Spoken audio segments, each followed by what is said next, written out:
నమస్కారం. Indian colours జీవనరేఖ ప్రోగ్రామ్కి స్వాగతం. కిడ్నీ వ్యాధి లక్షణాలు ఏమిటి, అవి ఏ విధంగానే ముందుగానే గుర్తించవచ్చు అని తెలియజేయడానికి మనతో పాటు నిమ్స్ హాస్పిటల్కి చెందిన ప్రొఫెసర్ హెచ్ఓడి శ్రీభూషణ్ రాజు గారు ఉన్నారు. మరి డాక్టర్ గారిని అడిగి మరిన్ని విషయాలు తెలుసుకుందాం. నమస్కారం డాక్టర్ గారు. డాక్టర్ గారు, ముందుగా కిడ్నీ యొక్క వ్యాధి లక్షణాల గురించి వివరిస్తారా? కిడ్నీ వ్యాధి ఎవరికైనా ఉంటే వారికి ఎటువంటి పెద్దగా వ్యాధి లక్షణాలు లేకపోవడమే అత్యంత ప్రధాన లక్షణం. కిడ్నీ జబ్బుకి ఎటువంటి వ్యాధి లక్షణాలు చాలా సందర్భాల్లో బయటపడవు. కిడ్నీ పూర్తిగా పాడై 100% దగ్గరగా పాడైపోతే కానీ ఎటువంటి వ్యాధి లక్షణాలు కనిపించవు. సాధారణంగా ప్రజలందరూ అనుకున్నటువంటి అనేక వ్యాధి లక్షణాలు కిడ్నీ జబ్బు ఉంది అందేమో అని అనుకుంటున్నటువంటి వ్యాధి లక్షణాలు ఏవి నిజానికి కిడ్నీకి సంబంధించిన వ్యాధి లక్షణాలు కావు. ఉదాహరణకి చాలామంది నడుము బాగా నొప్పి వచ్చినప్పుడల్లా కూడా కిడ్నీకి సంబంధించిన జబ్బు ఉందేమో అని అనుకుంటూ ఉంటారు. ఒకవేళ కిడ్నీ బాగా పాడైపోయి వచ్చినప్పుడు మీ కిడ్నీ బాగా పాడైపోయిందని చెప్పగానే నాకు ఇప్పటిదాకా ఎప్పుడు నడుము నొప్పి కూడా రెండూ రాలేదని అంటూ ఉంటారు. నిజానికి నడుము నొప్పికి కిడ్నీ జబ్బుకి పెద్దగా ఎటువంటి సంబంధం ఉండదు. శరీరం లోపల ఉన్నటువంటి అవయవాలు ఏవేగినా కూడా పెయిన్కి సెన్సిటివ్ కాదు. నిజానికి ఒక అవయవాన్ని కత్తిపెట్టి పొడిచినా కత్తిపెట్టి కోసినా కూడా నిజానికి నొప్పి కలగదు. అయితే నొప్పి కలిగజేసేంత అవయం కొన్ని సందర్భాల్లో కొన్ని సంఘటనల్లో అవుతున్నప్పటికీ కూడా సాధారణంగా నొప్పి అనేది కిడ్నీ ఏదో ఒక జబ్బుకి పెద్ద ప్రధాన లక్షణం కాదు.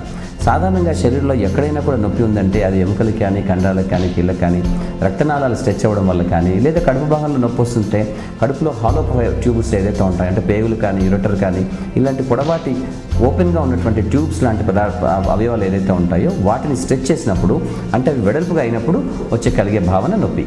అంతేకాని ఒక అవయవంకి వచ్చే జబ్బుకి నొప్పికి అట్రిబ్యూట్ చేయాల్సిన అవసరం ఉండదు. సో ఆ విధంగా చూసుకుంటే నడుము నొప్పి ఎప్పటికీ కూడా కిడ్నీకి సంబంధించిన జబ్బుకి లక్షణం ప్రధానంగా కానే కాదు. అయినప్పటికీ కూడా కొన్ని సందర్భాల్లో కిడ్నీ చాలా పెద్దగా ఉండడం వల్ల కానీ, బుడగల రూపంలో కానీ, ఇంకో విధంగా కానీ, అలాగే కిడ్నీ లోపల ఇంతకుముందు మనం చెప్పుకున్నట్టుగా ఒక ట్రాక్ట్, ఒక మూత్రం అంతా తయారైనట్టుగా ధారాళంగా బయటకు వెళ్ళిపోతూ ఉండాలి. ఎప్పుడైతే తయారైన మూత్రం బయటకు వెళ్ళిపోకుండా అడ్డుగా ఏదైనా అడ్డుపడింది అనుకోండి, ఒక రాయి కానీ, ఒక బ్లడ్ క్లాట్ కానీ, ఏదో విధంగా ఒక స్ట్రిక్చర్ కానీ ఏదో విధంగా అడ్డుపడితే మూత్రం ఆగిపోయి ఆ తర్వాత ట్యూబ్స్ అన్ని స్ట్రెచ్ అవుతాయి కదా, అప్పుడు కొంచెం చిన్న నొప్పిలాగా వీపు భాగంలో నడుము భాగంలో కనిపించడం సాధారణంగా తెలుస్తూ ఉంటుంది. లేదా కిడ్నీ చుట్టూకున్న అవయవాల్లో కొన్ని పొరలుగా ఉంటూ ఉంటాయి. ఆ పొరల మధ్యలో ఎప్పుడైనా ఇన్ఫెక్షన్స్ వచ్చినా, ఆ కిడ్నీ లోపల ఇన్ఫెక్షన్ పొరల మధ్యలోకి వెళ్ళిపోయి స్ట్రెచ్ అయిపోయినా, ఆ ప్రదేశం అంతా వెడల్పుగా పెద్దగా అయిపోయినప్పుడు ఆ వీపు భాగంలో ఎక్కడో అలా పెద్దగా ఒక భావం అక్కడ బరువుగా ఉంది అనే ఫీలింగ్ కలుగుతూ ఉంటుంది. అది కొంతమంది నొప్పిలా వస్తూ ఉంటుంటారు. అంతేకాని నడుము నొప్పిని ఎప్పటికీ కూడా మన కిడ్నీ సంబంధించిన జబ్బు అనుకోకర్లా. అలాగే నడుము లోపల నొప్పి వస్తే కిడ్నీలో రాళ్ళు ఉన్నాయని అనుకోవాల్సిన అవసరం కూడా లేదు. కిడ్నీలో రాయి ఎక్కడో చాలా చిన్నగా సూక్ష్మంగా మూలకు ఉంటుంది. అది ఎప్పుడైనా ట్యూబ్ మధ్యలో ఆగిపోయి ఒక్కసారిగా అది కదలిక లేకుండా చేస్తుందో అప్పుడు అది నొప్పి కలిగజేస్తుంది. అప్పుడు యూరిటరీ కాలిక్ క్యాలిక్యులస్ ఆగిపోయినప్పుడు యూరిటరీ కాలిక్ లాగా వస్తుంది. దాన్ని కాలిక్ పెయిన్ అంటూ ఉంటారు. అది సడన్గా ఒక్కసారి ఉధృతంగా వస్తుంది, భరించలేంత ఎక్కువగా నొప్పి వస్తుంది. అంతేకాని అప్పుడప్పుడు నడుము వచ్చినట్టుగా అనిపించిందండి, నడుము పట్టేసినట్టుగా అనిపిస్తుందండి అనుకుంటూ వచ్చేవి ఏవి కూడా కిడ్నీ సంబంధించిన వ్యాధి లక్షణాల్లో ఒకటిగా మనం చెప్పుకోవడానికి వీల్లేదు. అలా కాకుండా ఉంటే కిడ్నీ జబ్బు సాధారణంగా 99% మార్పు వచ్చేసిన తర్వాత కొన్ని వ్యాధి లక్షణాల రూపంలో బయటపడుతూ ఉంటుంది. సాధారణంగా కిడ్నీ వ్యాధి లక్షణాల్లో ప్రధానంగా మనం తెలుసుకోవాల్సింది ఏమిటంటే ఒళ్ళంతా కూడా వాచిపోవడం. ఈ ఒళ్ళంతా వాచిపోవడం ఎందుకు మనం చాలా సందర్భాల్లో తెలుసుకున్నాం. కిడ్నీ అంటే ఒక పెద్ద ఫిల్టర్. కిడ్నీ లోపల ఫిల్టరేషన్ ప్రాసెస్ జరుగుతూ ఉంటుంది. కిడ్నీ రక్తాన్ని ఫిల్టర్ చేయడమే కిడ్నీ చేసే పని. ప్రతిరోజు కూడా 200 లీటర్ల రక్తాన్ని కిడ్నీ ఫిల్టర్ చేస్తూ ఉందంటే అది ఎంత పెద్ద ఫిల్టరేషన్ ప్రాసెస్ అనుకోండి. సో కాబట్టి ఎప్పుడైతే కిడ్నీ యొక్క పనితనం తగ్గిందో ఆ ఫిల్టరేషన్ 200 లీటర్ల రక్తాన్ని ఫిల్టర్ చేయడం పద్ధతిలో కొంచెం తక్కువగా జరుగుతూ ఉంటుంది. సో కాబట్టి శరీరంలో తగ్గట్టుగా కొన్ని పక్కన ఉన్నప్పటికీ కూడా మిగతా కొంచెం ఎక్సెస్గా ఉన్నటువంటి వాటర్ ఎప్పుడు కూడా శరీరంలో పెరిగిపోతూ ఉంటుంది.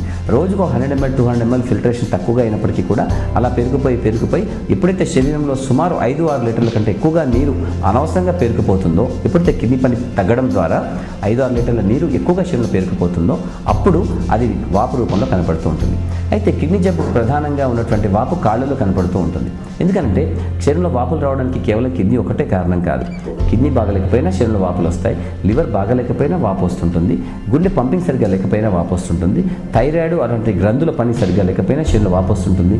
ఇంతెందుకు అనవసరంగా చాలామంది నొప్పికి మందులు వేసుకుంటూ ఉంటారు, పెయిన్ కిల్లర్స్ అంటూ ఉంటారు. అలా వేసుకోవడం ద్వారా కూడా శరీరం నిండా వాపులు వస్తూ ఉంటాయి. సో కాబట్టి శరీరం అంతా వాపు వచ్చింది కేవలం కిడ్నీ జబ్బు వల్లనే అనుకోవాల్సిన అవసరం లేదు. ముఖ్యంగా కిడ్నీ జబ్బు ఉన్న వారికి ఎక్కువగా కాళ్ళ వాపులు కాళ్ళ నుంచి మొదలవుతూ ఉంటాయి. అంటే కాళ్ళ వాపుల ద్వారా కిడ్నీ జబ్బు బయటపడుతూ ఉంటుంది. నెమ్మదిగా కాళ్ళు వాచిన తర్వాత అది పెరుగుతూ కడుపులో కొంచెం నీళ్ళలాగా పెరిగి తర్వాత మొహం మీదకి శరీరం మీదకి వచ్చి ఒళ్ళంతా వ్యాప్తి చెందుతుంది. అలా కాకుండా లివర్ దెబ్బతినడం ద్వారా ఒళ్ళంతా వాచిపోయినప్పుడు మొట్టమొదటిసారిగా వాళ్ళకి కనిపించేది కడుపులో నీళ్లు చేయడం. అంటే వాళ్ళకి కాళ్ళలో వాపులు ఉండవు, మొహంలో వాపులు ఉండవు, కడుపులో నీళ్ళు వస్తూ ఉంటాయి. కడుపు మొత్తం బాగా ఉబ్బినట్టుగా కనపడుతూ ఉంటుంది. కడుపులో ఫస్ట్ నీళ్ళు వచ్చి తర్వాత కాళ్ళకి వచ్చి తర్వాత ఒళ్ళంతా వాపిస్తే అది ప్రధానంగా దీనికి కిడ్నీ లివర్కి సంబంధించిన జబ్బు. అలా కాకుండా గుండె జబ్బు ఎక్కువగా ఆయాసం రూపంలో వస్తుంటుంది. ఆయాసం రూపంలో ఉండి నెమ్మదిగా కాళ్ళు, తర్వాత కడుపు, తర్వాత మొహము అలా వస్తుంది ఎక్కువగా గుండె అలాగా. సో కాబట్టి ఒక కారణము ఇంకో కారణము ఏ విధంగా తేడా ఉంటుంది ఈ వాపు చేయడంలో, ఒళ్ళంతా వాచేలా చేయడం అనేది మనం తెలుసుకోవడం అనేది చాలా ముఖ్యం. సో ఎప్పుడైతే ఒళ్ళంతా వాచిపోయిందో ఇవన్నీ కాదు, కేవలం కిడ్నీ మాత్రమే అనుకోవడం అన్నది కొన్ని సందర్భాల్లో పరీక్షల రూపంలో మనకు తెలుస్తూ ఉంటుంది. సో కాబట్టి ఎవరికైతే అదే పనిగా కాళ్ళు వాచిపోతున్నాయి, వాళ్ళు చాలామంది ఏమనుకుంటూ ఉంటారంటే నేను ప్రయాణం చేశాను కాబట్టి కాళ్ళు వాచాయి, రాత్రంతా బస్సు ప్రయాణం చేశానండి కాళ్ళు వాచాయి, నేను నేనంతా నిల్చున్నానండి కాళ్ళు వాచాయి అనుకుంటూ ఉంటారు. అయితే కేవలం అంత చిన్న చిన్న కార్యక్రమాల ద్వారానే శరీరంలో పెద్ద మార్పులు జరగవు. అది ఎవరికైతే రెగ్యులర్గా కాళ్ళు వాస్తున్నాయో వాళ్ళు పరీక్ష చేయించుకోవాలి. ముఖ్యంగా కాళ్ళ వాపు అంటే ఏమిటంటే మడిమల పైన ఉన్నటువంటి బోన్ ఏదైతే ఉంటుందో మోకాళ్ళ కిందగా ఉన్నటువంటి ఒక ఎముక ఉంటుంది మనకి. ఆ ఎముక మీద కింద నుంచి ఒక 5-6 సెంటీమీటర్ల పైన ఒక చిన్న బొటన వేలుతో దాన్ని నొక్కి చూసినప్పుడు అది కొంచెంగా ఉబ్బి దాని కొంచెం గుంటలాగా పడింది అనుకోండి, అది నీరు పట్టడం. అంతేకాని కీలు చుట్టూ ఉన్న నీరు పట్టింది, ఆ పాదం పైన వేళ్ల మధ్యలో కొంచెం నీరు పట్టింది అలా చెప్పి చూసారా నాకు ఏదో కిడ్నీ జబ్బు వచ్చినట్టుగా ఉందని చెప్పి చాలామంది భయపడుతూ ఉంటారు. సో అలా కాదు, కాళ్ళ లోపల పాదాల పైన ఎప్పుడైతే నొక్కితే గుంట పడేంత ప్రామినెంట్గా, అంటే నొక్కితే గుంట పడేంత చక్కగా ఎప్పుడైతే ఉంటుందో అది కిడ్నీ ద్వారా వచ్చినటువంటి జబ్బు. కాబట్టి కాళ్ళవాపులు, మొహం వాపులు ఆ విధంగా తెలుస్తాయి. ఒళ్ళంతా వ్యాపించినప్పుడు ఎవరికైనా వాపు ఉందని తెలిసిపోతుంది, మొహం కూడా ఉబ్బినట్టు అవుతుంది. పొద్దున నిద్రలేవగానే వాళ్ళ మొహం అద్దంలో చూసుకోగానే వాళ్ళకి మొహం ఉబ్బినట్టుగా కనపడుతూ ఉంటుంది. చూడగానే ఇదేంటా అనుకుంటూ ఉంటారు. అప్పుడు తర్వాత చూసుకుంటే శరీరంలో కాళ్ళు, కడుపు కూడా కొంచెం నీరు వచ్చినట్టుగా తెలుస్తూ ఉంటుంది అన్నట్టు. సో ఎప్పుడైతే ఫిల్టరేషన్ ప్రాసెస్ తగ్గిపోతుందో నెమ్మదిగా శరీరంలో ఒక 2-3-5-6 లీటర్ల నీళ్లు రక్తంలో పెరిగిపోతూ ఉంటాయో అప్పుడు రక్తంలో ఎక్కువైపోయినవి శరీరం పైన ఉన్నటువంటి సున్నితమైన మెత్తటి పదార్థాలు వెళ్ళి నీరు నిల్వ ఉంటుంది. కాబట్టి అప్పుడు శరీరం అంతా కిడ్నీ జబ్బు ఉందని చెప్పి తెలుసుకోవాలి. అయితే నీరు పళ్ళ మెరుగు అన్నారు. సో కాబట్టి మనం నిల్చుని ఉంటాం కాబట్టి ఆ నీరు కాళ్ళలో చేరుతుంది, పడుకోగానే మళ్ళీ మాయమైపోతుంది. ఇది కూడా ఒక లక్షణం అన్నట్టు. చాలామంది చెప్తూ ఉంటారు ఉదయం లేవగానే చాలా వాపు ఉండిందండి, తర్వాత నెమ్మదిగా సాయంత్రానికల్లా కాళ్ళలో మాత్రమే చేరింది, మొహంలో ఉన్నదంతా తగ్గిపోయింది అనేసి. సో కిడ్నీ జబ్బు వచ్చినప్పుడు కాళ్ళ వాపులు రావడమే కాదు, అవి ఒక ఉదయం నుంచి సాయంత్రం దాకా పెరుగుతూ ఉంటాయి. మనం నడుస్తూ ఉన్నప్పుడు మనం పడుకోగానే మళ్ళీ ఆ నీళ్ళన్నీ తగ్గిపోయినట్టుగా కనపడుతూ ఉంటాయి. ఎందువల్ల అంటే మనం పడుకున్న తర్వాత శరీరంలో మూలమూలకున్న నీళ్ళన్నీ కూడా దగ్గరగా వచ్చేసి కడుపు దగ్గరకు వచ్చేసి కడుపు ఫిల్టర్ ద్వారా, కిడ్నీ అనే ఫిల్టర్ ద్వారా బయటకు వెళ్ళిపోతూ ఉంటాయి. అంటే కిడ్నీ ఫిల్టరేషన్ చేయాలంటే మనిషి ఒక విధంగా పడుకుని ఉండాలి. కాబట్టి కిడ్నీ జబ్బు ఉన్న వాళ్ళు చాలామందికి మన వాపులు తగ్గాలి అనుకుంటే బెడ్ రెస్ట్ తీసుకోండి అని చెప్తూ ఉంటాం. అయితే ఆ కిడ్నీ జబ్బు వచ్చింది తెలిసి అప్పుడే వాళ్ళు వాకింగ్ అది చేయడం మొదలు పెడుతూ ఉంటారు. అప్పుడే ఆరోగ్య లక్షణాలన్నీ పాటించి వెంటనే కిడ్నీని బాగా చేసుకుందామని చూస్తూ ఉంటారు. నిజానికి అప్పుడు అది అవసరం లేదు. కిడ్నీ జబ్బు ద్వారా వాపులు బాగా ఉన్నప్పుడు నడవాల్సిన అవసరం ఏమీ లేదు. అప్పుడు రెస్ట్ తీసుకొని కాళ్ళ కింద 2 దిండ్లు పెట్టుకొని పడుకుంటే ఆ వాపులు, ఆ నీళ్ళని కూడా వెనక్కి వెళ్ళిపోయి కిడ్నీ ద్వారా వెళ్తే, కిడ్నీ దాకా వెళ్తే కిడ్నీ ద్వారా అవి ఫిల్టర్ అయి బయటకు వెళ్ళిపోతూ ఉంటాయి. సో కాబట్టి వాపు ఈ విధంగా ఉన్నది మాత్రమే కిడ్నీ జబ్బు ద్వారా ఉన్నట్టు. అంటే కిడ్నీ జబ్బు వచ్చినప్పుడు ఈ విధంగా వస్తుంది. అంతేకాని శరీరం అంతా ఉంది, అసలు కదలటం లేదు, ఇక్కడ నీళ్ళు అలాగే ఉంటున్నాయి అనుకుంటే మాత్రం అది కిడ్నీ జబ్బు ద్వారా అవ్వాల్సిన అవసరం ఏమీ లేదు. ఇంకేదైనా కారణం ఉండవచ్చు, ఆ కారణాన్ని మనం వెతుక్కోవాలి. అలాగే చాలామంది ప్రధానంగా కిడ్నీ జబ్బు పాడైపోతున్నప్పుడు వాపులు మాత్రమే కాకుండా కొంచెం యూరిన్ తగ్గిన విశేషం కూడా వాళ్ళకి తెలియాలి. అంటే కిడ్నీ నిజానికి కిడ్నీ 100% పాడైన యూరిన్ తగ్గాల్సిన అవసరమే లేదు. 2-2.5 లీటర్ల మూత్రాన్ని ఒక రోజులో పోస్తారు మామూలుగా. అంటే బహుశా చుట్టూ ఉన్న భౌగోళిక వాతావరణాన్ని బట్టి మనం ఎంత మూత్రం పోస్తున్నామో అనేది మనకు తెలిసిపోతూ ఉంటుంది. చాలా ఎండలో బాగా తిరుగుతున్నప్పుడు కొన్ని సందర్భాల్లో మూత్రం తక్కువగా పోసే అవకాశం ఉంటుంది. ఇప్పుడు ఎండాకాలంలో చాలామంది 1 లీటర్ కూడా మూత్రం పోయారు. నిజానికి ఒక మనిషి శరీరంలో తయారవుతున్నటువంటి మలిన పదార్థాలన్నీ కూడా బయటికి వెళ్ళిపోవాలంటే మినిమం 1.5 లీటర్ల మూత్రం ప్రతిరోజు ప్రతి మనిషి కూడా పాస్ చేయాల్సిన అవసరం ఉంటుంది. ఎప్పుడైతే 1.5 లీటర్ల మూత్రం కంటే తక్కువగా ఉంటుందో బహుశా వారి శరీరంలో కొన్ని మల్ల పదార్థాలు పెరిగిపోయే అవకాశం ఉంటుంది. సో కాబట్టి ప్రతి మనిషి కూడా 1.5-2 లీటర్ల మూత్రం పోయగలిగేంత మంచిగా మంచినీళ్ళు తాగాలి. అది మన చుట్టూ ఉన్న వాతావరణాన్ని బట్టి మారుతూ ఉంటుంది. మన చుట్టూ ఉన్న వాతావరణం చాలా ఎండగా ఉంది, మనం చాలా దాహంగా ఉంది, ఎన్ని మంచినీళ్ళు తాగినా మూత్రం రావటం లేదు అనుకుంటే బహుశా మీ రిక్వైర్మెంట్ ఎక్కువగా ఉంది. ఎక్కువగా మంచినీళ్ళు తాగండి. ఎక్కువగా మంచినీళ్ళు తాగితే ఎక్కువగా మూత్రం వస్తుంది అనుకుంటే అంతగా మన శరీరంలో చెడు పదార్థాలు బయటకు వెళ్ళిపోతూ ఉంటాయి. కాబట్టి 1.5-2 లీటర్ల మూత్రం పోసేంత విధంగా మన చుట్టూ ఉన్న వాతావరణాన్ని బట్టి మనం మంచినీళ్ళు తాగాలి. ఏసీ గదిలో చల్లగా కూర్చున్న వారికి బహుశా ఎక్కువ అవసరం పడకపోవచ్చు, అయినప్పుడు కూడా వాళ్ళు మంచినీళ్ళు బాగా తీసుకోవాలి. బయట ఎండలో కాయకష్టం చేస్తున్న ఒక వ్యక్తికి 5-6 లీటర్ల మంచినీళ్ళు తాగితే కానీ 1.5-2 లీటర్ల మూత్రం రాదు. సో కాబట్టి మన వాతావరణాన్ని బట్టి, మన శరీర అవసరాలను బట్టి మన మంచినీళ్ళ దాహం ఏ విధంగా నిర్దేశించబడి ఉంటుందో మన మంచినీళ్ళు తాగినట్టుగానే మూత్రం కూడా తయారై బయటకు వెళ్ళిపోవాలి. ఆ విధంగా 1.5-2 లీటర్ల మూత్రం తయారవుతే మన శరీరంలో తయారైనటువంటి జీవ ప్రక్రియల ద్వారా తయారైన చెడు పదార్థాలన్నీ బయటికి పోతాయి. సో ఇది ఒక విధంగా ఉంటుంది. సో కాబట్టి మూత్రం తక్కువగా పోయడం అనేది కిడ్నీ జబ్బు యొక్క వ్యాధి లక్షణం ఏమీ కాదు. చాలామంది తెలియని విషయం ఏమిటంటే కిడ్నీ 100% పాడైనా కూడా కిడ్నీ మూత్రం వస్తూనే ఉంటుంది.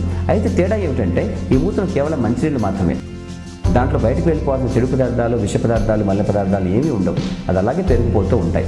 అదే ప్రత్యేకత. చాలామంది అంటూ ఉంటారు, డాక్టర్ గారు మీరేమో కిడ్నీ బాగా పాడైపోయింది అంటున్నారు, 95% పాడైపోయింది అంటున్నారు, తీరా చూస్తే నేను మంచిగా మూత్రం పోస్తున్నానండి, నాకు ఎటువంటి ప్రాబ్లమే కనిపించడం లేదు, నాకు ఇంతకుముందు రోజుకి 5-6 సార్లు మూత్రం పోసేవాడిని, ఇప్పుడు కూడా 5-6 సార్లు మూత్రం పోస్తున్నాను, అంతే పోస్తున్నాను అంటూ ఉంటారు. నిజానికి అక్కడ తప్పు ఏమిటంటే సాధారణ స్థితిలో ఒక మంచి ఆరోగ్యవంతమైన వ్యక్తి, కిడ్నీలు బాగా ఉన్నటువంటి వ్యక్తి మూత్రంలో చెడు పదార్థాలు అన్నీ ఉంటాయి. ఇక్కడ మూత్రంలో కేవలం మంచినీళ్ళు మాత్రమే ఉంటాయి, చెడు పదార్థాలు మాత్రం రక్తంలో పెరిగిపోతూ ఉంటాయి. సో కాబట్టి ఒక చిన్న విషయం మనకు తెలుసుకోవాల్సిన అవసరం ఉంటుంది. అలాగే అప్పుడప్పుడు మూత్రంలో మంట, అది అట్లాంటివన్నీ కిడ్నీకి సంబంధించిన వ్యాధి లక్షణమా అని అడుగుతూ ఉంటారు. నిజానికి మూత్రంలో మంట అనేది మనం తీసుకునే ఆహారాన్ని బట్టి ఉంటుంది. మనం తీసుకునే ఆహారంలో ఆమ్లక్షార గుణాలు కలిగిన ఆహార పదార్థాల ద్వారా ఎప్పుడైతే ఆమ్ల గుణం ఎక్కువగా ఉన్నటువంటి పదార్థాలు మనం తీసుకుంటామో అవి మూత్రం ద్వారా విసర్జితం అవుతూ ఉన్నప్పుడు మూత్రం చివరి మంట ఉన్నట్టు తెలుస్తుంటుంది. కొన్ని సందర్భాల్లో ఇన్ఫెక్షన్స్ ఉంటే కూడా మూత్రంలో మంట వస్తుంది. దానికి కిడ్నీ జబ్బుకు ఆపాదించాల్సిన అవసరం ఏమీ లేదు. అయితే కొన్ని సందర్భాల్లో మూత్రంలో రక్తం ఎక్కువగా వస్తూ ఉంటుంది. సో మూత్రంలో రక్తం కనపడడం అనేది చాలా తప్పు. అది కిడ్నీ వల్ల కాకుండా యూరినరీ ట్రాక్ట్ వలన అన్నది పక్కన పెట్టేస్తే మూత్రంలో రక్తం కనపడడం అనే ఒక వ్యాధి లక్షణం చాలా తప్పు. అది ఎవరికి ఉండాల్సిన అవసరం లేదు. ఎందుకు చెప్తున్నానంటే చాలామంది ఇప్పటికీ కూడా చాలా చదువుకున్న వాళ్ళు నాకు 5-6 నెలల క్రితం కూడా ఒకసారి మూత్రంలో కొంచెం ఎర్రగా కనపడిందండి, ఆ తర్వాత 2-3 నెలల క్రితం కూడా ఎర్రగా కనపడిందండి అంటూ ఉంటారు. మరి మీరు ఎందుకు వెంటనే పరీక్ష చేయించుకోలేదు అంటే పర్వాలేదండి, మంచిది బాగా తాగితే బాగైపోయింది అని చెప్తూ ఉంటారు. నిజానికి అలా చేయకూడదు. ఎప్పుడైతే మూత్రం సహజమైన రంగు కాదని, అంటే సహజంగా మూత్రం ఏ విధంగా ఉండాలి, కొంచెం లైట్ ఎల్లో కలర్గా ఉండాలి. మామూలుగా మంచినీళ్ళు బాగా తాగితే తెల్లగా అయిపోతుంటుంది, మంచినీళ్ళలాగా కనపడుతూ ఉంటుంది. కొన్ని సందర్భాల్లో మూత్రం కొద్దిగా 2-3 గంటలు ఆలస్యంగా పోస్తే కొంచెం ఎల్లో కలర్లో కనపడుతుంది. దాన్ని యాంబర్ కలర్ అంటూ ఉంటారు. అలాంటిది కాకుండా ఎప్పుడైతే కొంచెం టర్బిడ్గా ఉన్నా కూడా, అంటే కొంచెం గాఢతగా కనిపించినా, కొద్దిగా ఎర్రగా కనిపించినా కూడా అది చాలా తప్పు. జీవనరేఖ ప్రోగ్రాంలో ఇప్పుడు ఒక చిన్న విరామం.